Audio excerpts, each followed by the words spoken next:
le même problème avec les anciens présidents yi jiite woon ay mais xam nga loolu du saaga. loolu dafa ni waa société civile seen financement il faut que ñu lijjanti ko mais c'est vrai. fumier insulte la. non mais les a qualifiés de fumier. mais xam nga fumier dans le sens du terme. c'est une insulte. Fumier c'est quelqu'un koo xamante ne li ngay wax peut-être ak li ngay def ça s'approche de la fumisterie bokkul. mu dem assemblée qualifier l'opposition de résidu.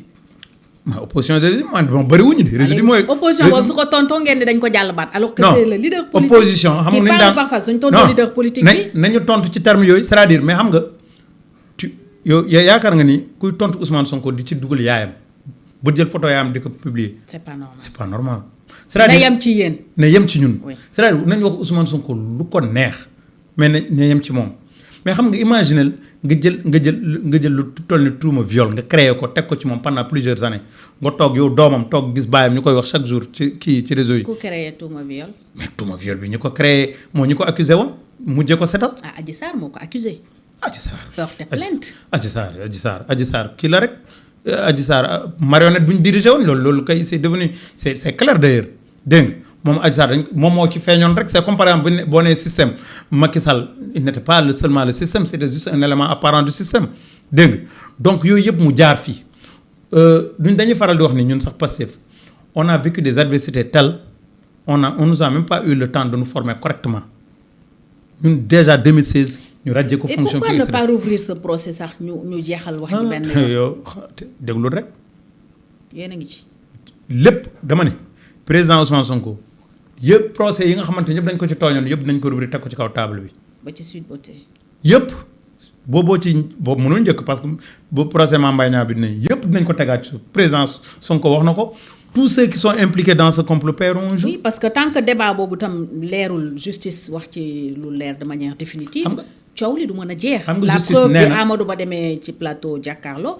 wax fa lam fa wax Badara Gadiaga rebondir ci gis nañu donc. victime collatérale yi. ñu ngi continuer ba léegi. mais effectivement alors que suñu ubbi woon procès bi mu leer. xam nga bi waajoo di ko attaqué du ma jaar ci turam bi mu attaqué Amadou Ba di waxaat ay waxi viol ak yooyu te moom fàtte na ni justice nee na viol amul non waroon na teg waxi viol ci suuf.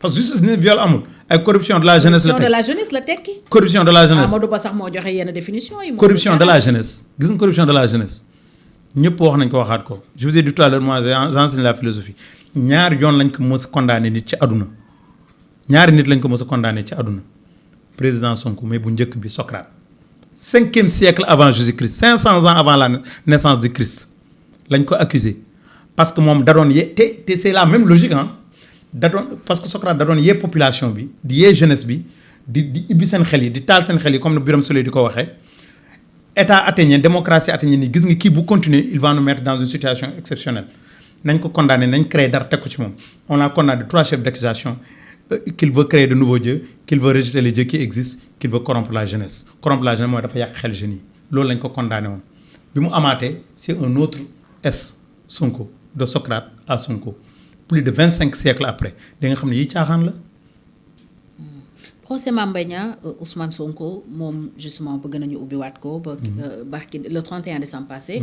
procureur général saisir na la cour pour ñu dem ci si le droit est dit. ban décision ngay xaar.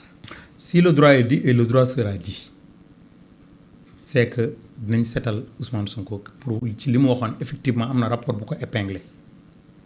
c'est pour les besoins de vérité sans qu'on parle de vérité c'est pour cela d'abord benn moom moo ci am solo beneen bi ci des ça nous ouvre une porte de porter plainte contre ces détournements de deniers publics on va pas laisser passer 30 milliards comme ça ou 29 milliards dégg nga donc dans un premier temps il faut que ñu wane ni rapport parce que dañu woon amul rapport te li ci doy waar sax balaa procès bi borom ni woon amul rapport newaat na am na rapport donc rapport bi am na mi ngi ci table premier ministre actuellement en tant que premier ministre remettre rapport bi ñu ngi ko war a remettre les gens vont apprécier parce que c'est un nouveau élément. mais pourquoi rapport boobu duñ ko jox pôle judiciaire financier parce que bu pôle judiciaire financier doon topp tey Mame Mbaye Niang sur 29 milliards détournés dans l'affaire Prodac.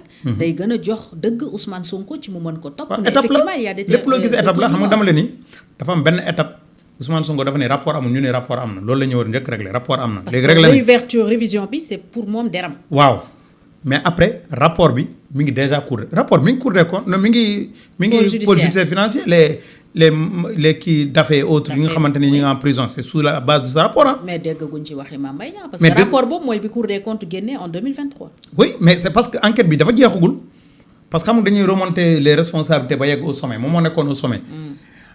c'est-à-dire c'est deux procédures yu bokkul ba rapport bi en tant que tel la ñuy càmbar bi l'existence du rapport en tant que tel bi taxoon ñu yàq. mais moom du rapport bi la doon wax. rapport bi yóbbu ñoom dafay du boobu la Ousmane Sonko non ces rapports sont liés en fait. non tu ne peux pas dissocier ces deux rapports là c'est-à-dire que bii comme ni ma la ko waxee ça règle un problème lié à une condamnation de Ousmane Sonko. mais bu paree rapport bi naturellement si c'est pas déjà mis à la disposition donc pôle judiciaire mais ce sera mis à la disposition du pôle judiciaire et on revient un peu au problème de la justice quoi qu'on dise quand même ñëpp constaté nañ ci ni mu waroon gaaweewu ko. ñoonoon gaaweewu ko peut-être voilà quoi on espère que la justice va faire son travail dans les plus brefs délais bu ñu ko deful en tout cas si le président Ousmane Sonko en 2029 ñëw lii yëpp nañ ko tegaat ci kaw suuf ci kaw table bi réglé ko. loolu moo ko teree woon bokk en 2024. ci élection présidentielle bi. yaakaar nga ne 2029 dina mën a bokk la question de son éligibilité aussi am na polémique. moom koy bokk na ba pare bi mu nekkee tête de liste. ci législative législative partons du principe qu'il était resté à l'Assemblée nationale il était devenu président de l'Assemblée nationale est-ce que ce débat se serait posé. man nee naa la man maa ko remplacer te jógewul Assemblée nationale. man dama fa nekku man assemblée dama fa nekkagum rek man moom laa fa wuutagum en attendant moom bu démissionné wul dafa suspendre bu ñëwaatee Assemblée nationale. mais moom bi mu génnee démissionné la waxoon. non xam nga génn wax ni discours ni xam nga ak li ñuy bind texte du benn li important pas li mu wax mais li mu bind ci bi muy déposé. dafa suspendre man je vous confirme que dafa suspendre parce que maa ko remplacé. dégg nga donc tey jii koo xamante ne am na mandat député dafa nekk électeur nekk éligible moo tax mu yegg fi mu yegg fi donc ça ne se pose pas à considérer que sax éligible yëpp yàqoon na mais ça dure 5 ans balaa élection yi dina fekk mu jeex. du romb 2029. du romb 2029. koy romb de nee nañ 2029 mënut a bokk de. du leer laa la wax du romb juridiquement du romb ñi wax du bokk mais nit ñi ragal mu bokk c'est extraordinaire. alors mi ngi remobiliser bëgg na 10 000 cellules 1 million de militants actifs lan lay préparer. bon on est toujours dans notre logique de conquête c'est-à-dire que ñun nous sommes convaincus que le PASTEF c'est le Sénégal. Tant qu'on ne réussit pas à faire adhérer tous les Sénégalais à notre projet, on a du travail à faire. Et ça entre dans cette logique. Nous avons beaucoup de partis au pouvoir, au pouvoir pour dormir sur nos lauriers. Quand nous avons fait feuille de route, nous lancé la remobilisation. Tous les coordinateurs départementaux sont sur le pied de guerre. Nous on prépare une grande rencontre dans le département de Podor pour donc véritablement se déployer dans les 22 communes. Et lolo, président Mounio Kosant, et on va produire des résultats. On voudrait ci perspective élection locale yi ñu jëm ku ñu récupérer mairie parce que dafa am lu ñu amorcé au niveau étatique soit dit en passant quelles que soient les divergences yu ñu mënta wax fii diggante président Ousmane Sonko ak premier ministre Diomaye vous avez constaté qu'au niveau de l'État président Diomaye premier ministre Ousmane Sonko c'est compliqué président d'accord président Bassirou Diomaye xam nga président Ousmane Sonko c'est le président parti bi lañ tàmm quoi il faut que ñu baal ñu ko quoi bu ñu waxee président waxuñu pour bien sûr